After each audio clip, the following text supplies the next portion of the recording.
Hello everyone and welcome to EduTap. In this video, we are going to start the discussion regarding the topic of debentures or bonds. ये आपका chapter number 22 है AFM component का and this is a very important chapter from the exam point of view. तो सबसे पहले हम लोग यहाँ समझते हैं कि बॉन्ड्स का मतलब क्या होता है। Bonds are basically fixed income instruments which also act as a debt instrument because they are a basically indicator of any loan which is given by one party to another party. तो अगर एक investor ने, एक particular person ने एक particular company को या government को एक लोन दिया है, तो उस लोन का एज अ एविडेंस और एज अ प्रूफ उनको एक बॉन्ड इशू करना पड़ता है। तो जब भी आप ऐसी कोई टर्म सुनते हैं कि बॉन्ड्स आर इशूड और बॉन्ड्स आर परचेज्ड और बॉन्ड्स आर सोल्ड, तो आप यहाँ पर क्या समझेंगे कि there is an entity which is either a government entity और अ प्राइवेट एंटिटी, और इस एंटिटी को कैपिटल की या पैसे की रिक्वायरमेंट थी। इन पैसे का अरेंजमेंट करने के लिए कंपनी क्या कर सकती है या एंटिटी क्या कर सकती है, it can ask for loans from different people. And ये जो लोन है या तो एक बैंक से मांगा जा सकता है, लेकिन बैंक से लोन लेने के ऑल्टरनेटिव में there is another method is that we can issue a bond. और ये बॉन्ड जो भी खरीदेगा, जो पर्सन भी इस बॉन्ड को परचेज करेगा और इसकी एक वैल्यू देगा, ये वैल्यू लोन की तरह काम करेगी। तो एक्चुअली गवर्नमेंट और the company will be called a bond issuer. They will issue a bond and this bond is purchased by the public general people. And ये जो पैसा परचेज के लिए दिया गया है, ये पैसा एक्चुअली वो लोन अमाउंट है, वो प्रिंसिपल अमाउंट है जो आपका एज अ लोन एक्ट करता है। अब ये बॉन्ड खरीदने के बदले में इस इन्वेस्टर को क्या रिटर्न मिलेगा? This investor will not only get the full amount or the full face value of the bond in return after the maturity period, he or she will also be entitled to periodic coupon payments.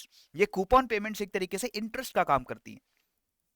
तो जब आप bond खरीदते हैं उसके ऊपर एक periodic payment आपको मिलती है जो एक्चुअली एक इंटरेस्ट रेट के हिसाब से आपको मिलेगी। और जो बॉन्ड का पूरा अमाउंट था, जो उसकी फेस वैल्यू थी, जिसको हम उस बॉन्ड की वैल्यू यहाँ पर अभी कह दे रहे हैं, ये जो वैल्यू है ये आपको पूरा बॉन्ड रिडीम जब हो जाता है, उसका पूरा वो लोन पीरियड जब ओवर हो जाता है, तो उसके बाद आपको उसकी पूरी पेमेंट मिल जाती है। This is quite similar if you can remember to the way which is known as bullet और बलून रीपेमेंट ऑफ डेट, जहां पर हमने ये समझा था कि जहां इंटरेस्ट पेमेंट्स आपको पीरियोडिकली लोन के ऊपर पे करनी होती हैं, एंड जो प्रिंसिपल अमाउंट है वो after the loan period ends, यानी कि जितने साल का भी बॉन्ड या वो लोन पीरियड है, फॉर एग्जांपल 10 साल, 5 साल, 15 साल, उसके पूरा पीरियड ओवर होने के बाद आप पूरा प्रिंसिपल अमाउंट जो है वो एक साथ रिटर्न कर देते हैं। Clear? So this bond is basically a long term debt instrument which indicates or which is an evidence of a long term loan given for more than typically 2 or 3 years. This bond buyer, which is the bond holder in this case, will lend some money to the bond issuer.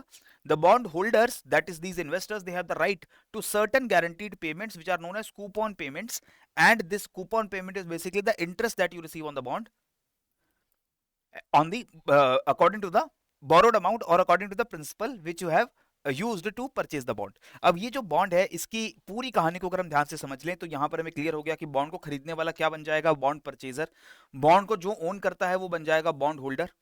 Bond को जो entity issue करती है, चाहे वो government company या government entity हो या कोई प्राइवेट एंटिटी हो, वो बन जाती है बॉन्ड इशूअर। ये बॉन्ड को इशू करती है, इस बॉन्ड को खरीदता है बॉन्ड होल्डर, उसके बदले में कुछ पैसा पे करता है इस एंटिटी को। This entity will take this money and this money will act as the debt capital of the entity. ये उसकी डेट कैपिटल का पार्ट बन जाएगी। बदले में एक फिक्स्ड इंटरेस्ट इस बॉन्ड होल्डर को देना पड़ेगा। And on the maturity of the bond, यानी कि वो लोन पीरियड, ये जो भी बॉन्ड है वो एक पर्टिकुलर टाइम के लिए इशू होता है। After this time period is over, this bond will be redeemed, this bond will be sent back to the entity and the entity will pay back the full payment. ये जितना पैसे में bond को खरीदा गया था उतना पूरा पैसा इस बॉन्ड होल्डर को वापस कर देगी। तो ये तो एक सिंपल कहानी हो गई बॉन्ड की as a relationship between the bond holder and the bond issuer. But इसके साथ साथ ही जो बॉन्ड्स होते हैं, these are also liquid instruments because they can be traded on any exchange. इसको हम बॉन्ड मार्केट में ट्रेड कर सकते हैं, where the price of this bond will change depending upon the demand and supply forces of that particular exchange. तो यहाँ अगर ये बॉन्ड होल्डर चाहे तो ये बॉन्ड किसी और पार्टी को बेच सकता है और उसके बदले में जो अगर प्रॉफिट है तो उस प्रॉफिट को अर्न कर सकता है। So that is why this bond issue it becomes much more complicated if we want to study it, right? तो कुछ फीचर्स आपको यहाँ पर बहुत ध्यान से पहले पता होनी चाहिए। पहला तो जो भी बॉन्ड होल्डर होगा उसने बॉन्ड परचेज करते वक्त जो पैसा दिया है tax as a debt capital, not equity capital. So these bond holders they have no share in the ownership of the bond issuing firm. Ownership में कोई फर्क नहीं पड़ेगा, आप उस एक तरीके से क्रेडिटर हैं उस एंटिटी के, आप उसके शेयर होल्डर नहीं हैं।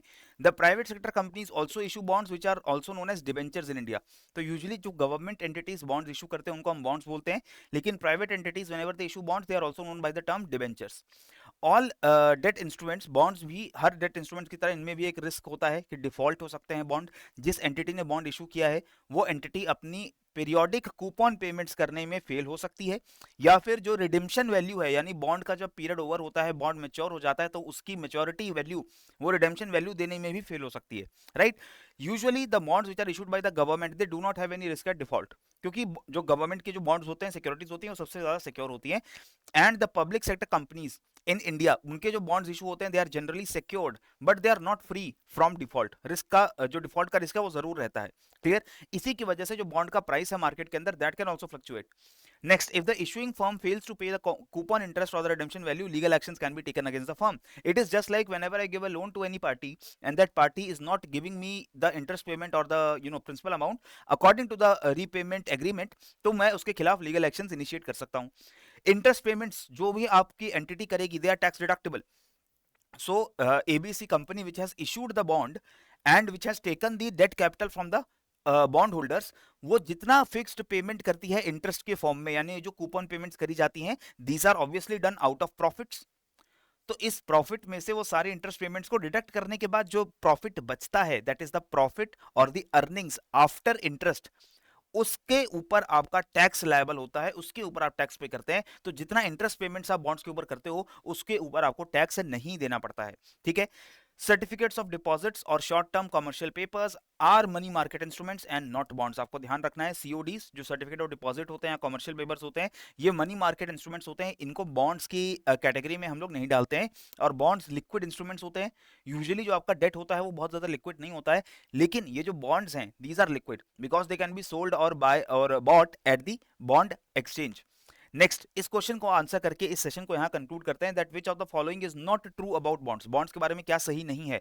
These are debt instruments, bonds are part of the net worth of an enterprise, a bond is issued for a specified period of time, और a bond carries a specific rate of interest. इसमें से कौन सी चीज है जो bonds के बारे में करेक्ट नहीं है? इसका आंसर मुझे कमेंट सेक्शन के अंदर आप लोग जरूर लिख के बताएंगे। और इसी के साथ इस सेशन को कंक्लूड करने से पहले I will let you all know that we are offering a very lucrative discount of 85% now on our master courses that we have launched for the upcoming JIB examination।